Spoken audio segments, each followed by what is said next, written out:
السلام عليكم ورحمة الله وبركاته.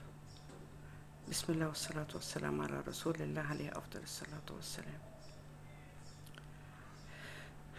لا إله إلا الله محمد رسول الله. عندي عريس، جبت له عروسة كانت في سنة تانية كلية، وراح وشافها وأعجب بيها وهي أعجبت بيه، ولكن الكلية دي كانت كلية خاصة. حتى الكليات العامة دلوقتي، الكليات الحكومية بيعملوا قسم واحد في الكلية، القسم ده بفلوس. المهم هي في القسم ده ورقم، الولد ما قاليش على الرقم، ولكن هو قال ان هو رقم كبير بالنسبة له، هو رقم كبير. الشباب الله يساعدهم ويعينهم، كتر ألف خير الشاب اللي يقدر يتجوز في الزمن اللي احنا فيه ده. المهم الولد رفض، لا التكاليف هتبقى غالية، لا وكمان عايزة منه مصروف يومي، مصروف يومي زائد مصاريف الكلية. الولد رفض، فهي طبعا زعلت، ازاي يرفض، هو كان عاجبها.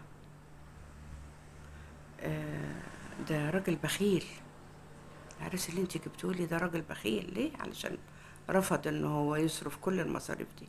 المصاريف دي هو لو جمعتوها هتلاقوها هي تكلفوا قيمة الزواج اللي هو جاهز، يعني اللي هيجهزه.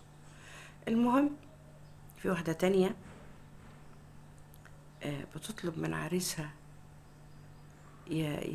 يعالج لها شعرها، يوديها عند الدكتور جلدية عشان شعرها بيقع. طب ما انت شعرك بيقع من زمان، كنت قاعدة مستنية لما تتخطبي عشان خطيبك هو اللي يعالج سقوط شعرك؟ عايزة تليفون ليه؟ وماله تليفونك؟ مفهوش حاجة، ده انا حتى جايباه لسه من قريب، بس عايزة تليفون غيره. ما هي واخدة الأوامر من أمها، خليه يجيب خليه يجيب.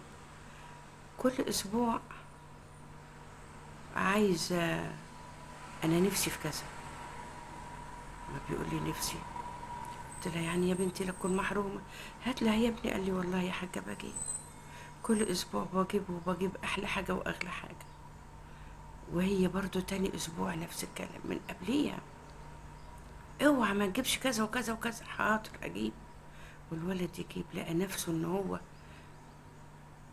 يعني في بجاحة، ما بتطلبش بحياء حتى، لا هي بتطلب كأنه حق مكتسب ليها. وفعلا في النهاية اتضح ان هو معتبرينه ان ده حق مكتسب، انت لازم تجيب وتجيب وتجيب وتجيب وتجيب. فين الحياء؟ لا مفيش حياء. حياء ده ايه؟ الحياء ده اتمسحت من قاموس اللغة العربية عند بعض الناس، مش كل الناس. يا ريت ترحموا الشباب. يا ام العروسة اللي بتوزي بنتك، معاكي شاب ربنا ان شاء الله هيوعده بناس زيك باذن الله، ما هو داين تدان، وذنب ناس بيخلصوا ناس، وذنب الكل بيخلصوا ربنا. واللي طمعت في دهب شبكت بنتها وخدته، مسيرك برضو تخطبي لابنك وعروسة ابنك تاخد الدهب. وانت يا ام العروسة يلا خدتي دهب خطيب بنتك وعملتي اي مشكلة علشان تقولي ان العريس هو اللي فسخ الخطوبة، حتى لو فسخ الخطوبة برضو الذهب من حقه، برضو الذهب من حقه.